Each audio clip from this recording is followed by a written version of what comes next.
je vais essayer de vous expliquer la stratégie que la Suisse adopte par rapport au coronavirus.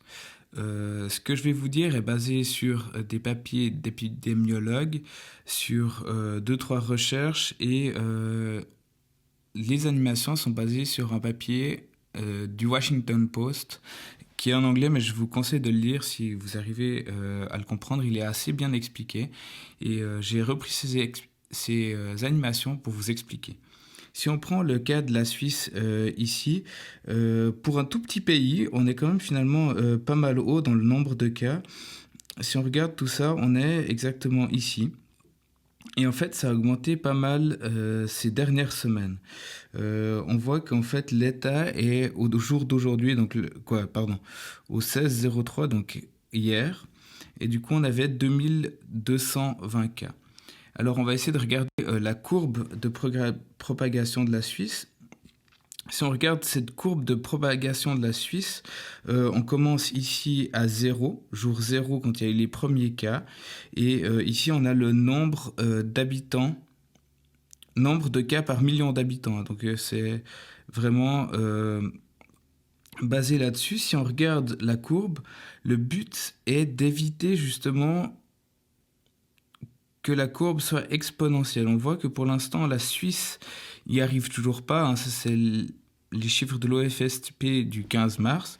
Du coup, on n'arrive toujours pas, si on regarde quelque chose qui est exponentiel, double le nombre de cas, double en fait, jour après jour.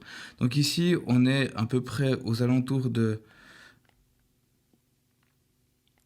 150 cas par million d'habitants et si on regarde ici, on est à peu près aux alentours de 270 cas par million d'habitants. Donc on voit bien que en un jour, on a quasiment doublé. Et du coup, ça veut dire que la Suisse n'a toujours pas, ou on va dire la population suisse, n'arrive toujours pas à faire que cette courbe ne soit pas exponentielle. Si elle continue ainsi, ben, le problème, c'est en fait la saturation du réseau hospitalier. C'est-à-dire que pour les cas qui sont gravement malades, on a un certain nombre de lits. On parle dans les journaux entre 800, 850, etc. Ça veut dire que si on continue ainsi, au bout d'un moment, il n'y aura pas assez de places d'hospitalisation. Et ça veut dire qu'à un moment donné, imaginons, je sais pas, par ici sur la courbe, si ça continue d'être exponentiel, on a le problème pour soigner les gens. Le but, c'est du coup d'avoir une courbe qui partirait un peu plus à plat, et ça par la stratégie de l'isolement social, ou pour la stratégie, on va plutôt dire, de distanciation sociale, c'est-à-dire fermeture des écoles, éviter tout contact avec d'autres, etc. Si on prend tout ça, on va passer à la prochaine dia pour expliquer un peu le reste. On se retrouve ici donc avec l'animation du Washington Post. Elle représente les gens par des points. Donc on a d'abord un premier type de point, cette espèce de bleu, en fait, qui sont les personnes saines. On a les personnes qui sont porteuses d'un virus. Eux, ils ont nommé un nom de virus au hasard. Hein. Le but, c'est de comprendre la propagation d'un virus, pas forcément que le coronavirus. Donc on a une personne ici qui est malade. Et le point bleu, le point rose, on va en parler juste après. Donc si on regarde l'animation, on a une première personne malade qui contamine une deuxième, etc. Et en fait, si on regarde une petite population de 5 personnes, ça se passe assez rapide. Hein. On voit que les gens sont assez rapidement atteints et que finalement les gens restent malades. Alors ça se passe bien sûr dans un système où il n'y a personne qui guérit. Donc en fait, ici, c'est les gens qui guérissent et qui sont immunisés. Immunisés, ça veut dire que c'est comme si c'était un vaccin, ils ne pourront pas, et ça veut dire qu'ils ne pourront pas réattraper le virus une deuxième fois. Le système immunitaire a fait des cellules à mémoire qui sont capables, la prochaine fois que le virus revient, s'il n'a pas muté, de complètement détruire ce virus rapidement avant que la personne ait des symptômes. Donc si on prend ce système-là, on est à peu près dans un mode un peu semblable, c'est-à-dire qu'on voit que les personnes, au fur et à mesure, peuvent guérir et donc être immunisées. Donc on se base là-dessus pour essayer de comprendre les différentes choses. Si on prend une population sans contrôle, comme ici, on va essayer de voir de nouveau la courbe. Alors là, on a l'animation à la fin. la courbe, elle est faite au hasard à chaque fois. C'est-à-dire que ce qu'a fait le Washington Post, c'est qu'ils ont mis 200 petits points et ces petits points se baladent au hasard et tout d'un coup tapent un des coins et reviennent en arrière. Donc les contacts sociaux sont faits complètement au hasard. Chaque fois que vous lancez la simulation, elle donnera différents résultats. Ici, on a la stratégie sans contrôle, la stratégie qu'on avait un petit peu au début de la crise, une des stratégies, entre autres, qui est adoptée par la Grande-Bretagne, c'est-à-dire on ne contrôle rien. Quoique la Grande-Bretagne, c'est un peu en train de changer. Donc imaginons qu'on commence la simulation, on a des personnes malades et en fait, le virus se propage. Donc on a très rapidement le nombre de malades qui augmente et le nombre d'immunisés qui va commencer à venir. Comme tout le monde a été rapidement touché, les gens vont être immunisés et en fait la maladie va plus pouvoir progresser. C'est-à-dire que rapidement cette maladie, elle stagne. Donc c'est assez pratique, ça veut dire qu'à partir du moment où les gens sont guéris, ils ne peuvent pas tomber une deuxième fois malades. Cette stratégie sans contrôle, elle est quand même risquée parce qu'en fait c'est justement quelque chose d'exponentiel, comme ce qu'on est en train de vivre. Là on espère que ça se ralentit parce que rapidement, ça va saturer le système de santé. Ça veut dire qu'on n'aura pas tout le monde qu'on pourra soigner. Du coup, il y a rapidement des morts. Par contre, l'avantage, parce que c'est des stratégies, il y a des points positifs, des points négatifs, c'est que rapidement, vous aurez plein de monde qui l'ont attrapé et du coup, plein de monde qui seront immunisés. C'est-à-dire qu'ils ne peuvent pas la rattraper et qui ont vécu la maladie sans en mourir. Et du coup, on estime que quand 60% de la population est immunisée, eh bien, la maladie, c'est comme si l'ensemble de la population était vaccinée. C'est-à-dire que 60% de la population est immunisée. Eh bien, ceux qui sont immunisés ne peuvent plus propager la maladie parce que dès qu'ils ont le virus, leur système immunitaire va le tuer. Donc, on espère arriver à 60% d'immunité rapidement en Grande-Bretagne, histoire que justement les gens ne tombent pas malades. Tout ça, c'est dans le cas où on est maintenant, où on n'a pas de vaccination. C'est clair que la stratégie est différente. Si on a un vaccin, on peut vacciner les gens et du coup, on a rapidement une immunité de groupe sans symptômes grâce au vaccin, ce qui est pour l'instant pas le cas. Si on prend la stratégie de la Chine avec le confinement, eh bien, on a le même type de scénario qui se passe à peu près, c'est-à-dire que, imaginons qu'on a un confinement, c'est-à-dire que les gens qui sont malades sont mis en quarantaine, donc on les a ici de ce côté-là, c'est-à-dire que les gens sont ici, mais il y a toujours une faiblesse dans une quarantaine, c'est-à-dire qu'il y a toujours des gens qui pourront échapper au système et on voit qu'ils vont finalement contaminer le reste de la population qui vivait plus ou moins normalement, c'est-à-dire que finalement on a une courbe qui est quand même exponentielle, mais sur une plus grande échelle de temps. Mais c'est quand même exponentiel. Pourquoi ? Parce que dans un système de quarantaine, il y a toujours des faiblesses, il y a toujours des gens qui vont rechercher des contacts sociaux, il y a toujours un qui va échapper à la quarantaine, et du coup on a une population qui va quand même rapidement être contaminée, donc on a ce côté exponentiel qui se met en place. Donc c'est ce qui s'est plus ou moins passé en Chine. C'est clair qu'après, quand on a l'immunité à 60%, quand il y a des gens qui ne sont plus malades, ça change un petit peu la donne. Si on prend la stratégie de la Suisse, la stratégie de la Suisse, c'est l'histoire de la distanciation sociale pour l'instant modérée. C'est-à-dire que là, on a fermé tous les commerces qui ne sont pas utiles, c'est-à-dire alimentaires et pharmacies restent ouverts. Tout ce qui n'est pas utile est fermé. On a encore la possibilité d'aller travailler. On n'a pas encore un confinement à la maison.